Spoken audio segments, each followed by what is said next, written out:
ચાલો સાહેબ ત્યાર પછી આપણને કઈ કેટેગરી આપણે જોવા મળશે એન્ડેન્જર્ડ કેટેગરી જોવા મળશે એન્ડેન્જર્ડ એટલે કેવી સાહેબ સંકટગ્રસ્ત પ્રજાતિ જોવા મળે છે ત્યાર પછી સાહેબ આપણને જોવા મળે છે VU એટલે કે સાહેબ વલ્નરેબલ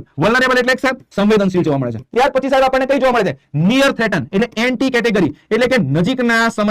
નજીકમાં ભય હેઠળ છે એવી પ્રજાતિ જોવા મળે છે હવે આપણને કઈ જોવા મળે છે આપણને LC એટલે લીસ્ટ કન્સર્ન એટલે કે ઓછા ભય હેઠળ તમને જોવા મળે છે સાહેબ અહીંયા તમને ભય એટલો જોવા મળતો નથી તમને હવે કેટેગરી કઈ જોવા મળે છે સાહેબ DD જોવા મળે છે એટલે ડેટા ડેફિશિયન્ટ એટલે કે અહીંયા તમને માહિતીનો અભાવ છે તમને એવું જોવા મળે છે માહિતીનો અભાવ હું ફરી રિવિઝન કરાવું છું એકદમ ધ્યાનથી રેપિડ ફટાફટ કરીશ અને સાહેબ એક બીજી કઈ જોવા મળે છે એક જોવા મળે છે NE એટલે કે નોટ ઇવેલ્યુએટેડ સાહેબ એની એટલે કઈ કેટેગરી એની એટલે કે અહીંયા માહિતી જ અપૂરતી છે માહિતી અપૂરતી છે આ હમણાં જે વાત કરી IUCN ની 9 કેટેગરી છે સાહેબ અલગ સાહેબ 9 કેટેગરીમાં આપણે 9મી કેટેગરીની વાત કરી તો સાહેબ આ કેટેગરી એવી કે આપણને કોઈ માહિતી જ મળતી નથી બહુ જ વિપુલ પ્રમાણે આપણી પૃથ્વીમાં છે જેમાં કોઈ ડેટા આપણને પ્રાપ્ત નથી એવું ત્યાર પછી સાહેબ અહીંયા માહિતીનો દબાવ છે આ પ્રકારે તો અહીંયા પણ એવું છે કોઈ અહીંયા ચિંતા નથી જીવડાની વાત કરીએ ઇન્સેક્ટની વાત કરીએ મચ્છરોની વાત કરીએ મોટા નાના ઇન્સેક્ટ છે સાહેબ બધા સેમ આપણે કોઈ માહિતી જ નથી સાહેબ એકદમ નરી આંખે પણ ના દેખાતા હોય એ બધા સાહેબ સેવા છે એ બધા આમાં હશે બરાબર ચલો વાત કરીએ સાહેબ LC એટલે ઓછા ભયના હેઠળ સાહેબ અહીંયા આપણને કોઈ ભય જોવા મળતો નથી અહીંયા ખૂબ એકદમ વિપુલ માત્રામાં જોવા મળે છે સાહેબ વાત કરીએ NT એટલે હવેથી ધીરે ચાલુ થશે એટલે નજીકના ભય હેઠળ છે તમારે અહીંયા એનું ધ્યાન રાખવું પડશે નહીતર પછી આગળ પ્રોબ્લેમમાં મુકાશે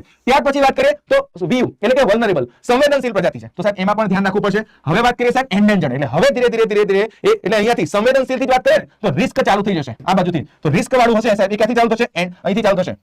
વલ્નરેબલ થી લઈને ક્રિટિકલ એન્ડેન્જર્ડ આ ત્રણ કેટેગરી એવી છે એકદમ મેઇન રિસ્ક વાળી કેટેગરી છે સાહેબ ચોથી કેટેગરી કઈ સંકટગ્રસ્ત જોવા મળશે સાહેબ ત્યાર પછી વાત કરીએ અતિ સંકટગ્રસ્ત યસ જેમ કે સાહેબ આપણું જે તમને જોવા મળશે ઘોડાળ પક્ષી છે એ ઘોડાળ પક્ષી કઈ કેટેગરીમાં એ ઘોડાળ પક્ષી અતિ સંકટગ્રસ્ત કેટેગરીમાં રાખ્યું છે મિત્રો તમે જોયું છે અત્યારે હાલ કરંટમાં પણ જોયું છે કે તમને બહુ ઓછા એવા તમને ગુજરાતમાં જો છે તમને ઘોડાળ પક્ષી અભયારણ્ય કચ્છમાં જોવા મળશે પણ એને પણ અત્યારે વર્તમાનમાં તમે જોયું છે રાજસ્થાનમાંથી જ્યારે આપણે બ્રીડિંગ કરીને જે આપણે કરંટ અફેર્સમાં જોયું છે એટલે બહુ ઓછી માત્રામાં રહેલા છે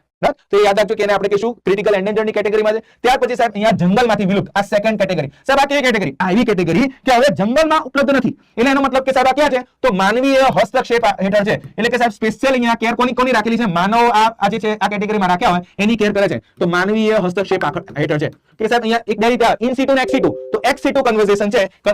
છે એની હેઠળ કરવામાં આવે છે સાહેબ ત્યાર પછી છેલ્લી એટલે કે એક નંબરની કેટેગરી જ્યાં સાહેબ તમને જોવા મળશે વિલુપ્ત એટલે હવે આ જોવા મળતા નથી જેમ કે ડાયનોસર વાત કરીએ ડોડો પક્ષી વાત કરીએ આ બધા કેવા છે વિલુપ્ત થઈ ગયા છે ચલો ડાયનોસર છે જે તમે જોયો છે મૂવીમાં યસ ત્યાર પછી વાત કરીએ ડોડો બર્ડ છે ડોડો પક્ષી છે એ ડોડો પક્ષી પણ કેવું છે ગાયબ થઈ ગયું યસ તો સાહેબ આ તમને એક મસ્ત મજાનું સાહેબ IUCN ની જે 9 કેટેગરી છે સાહેબ એ IUCN ની 9 કેટેગરી જે તમે પ્રશ્ન પૂછી રહ્યા છો સાહેબ કે આપણો જે ડાળાવટો છે આપણો જે સિંહ છે અને વાઘ એ બંને કઈ કેટેગરીમાં આવશે યસ આન્સરમાં આવશે આ જે એન્ડેન્જર્ડ કેટેગરી સંકટગ્રસ્ત કેટેગરી એમાં સાહેબ છે આપણને જોવા મળશે વાઘે જોવા મળશે અને સિંહ આ બંને આ કેટેગરીમાં રાખેલા છે પછી વાત કરીએ સાહેબ હમણાં વાત કરી અતિ સંકટગ્રસ્ત એમાં પણ લખી દઉં છું કે તમને કયું પક્ષી જોવા મળશે તો સાહેબ અહીંયા યાદ રાખજો ઘોરડ પક્ષી છે એ અહીંયા જોવા મળશે ધ ગ્રેટ ઇન્ડિયન બસ્ટર્ડ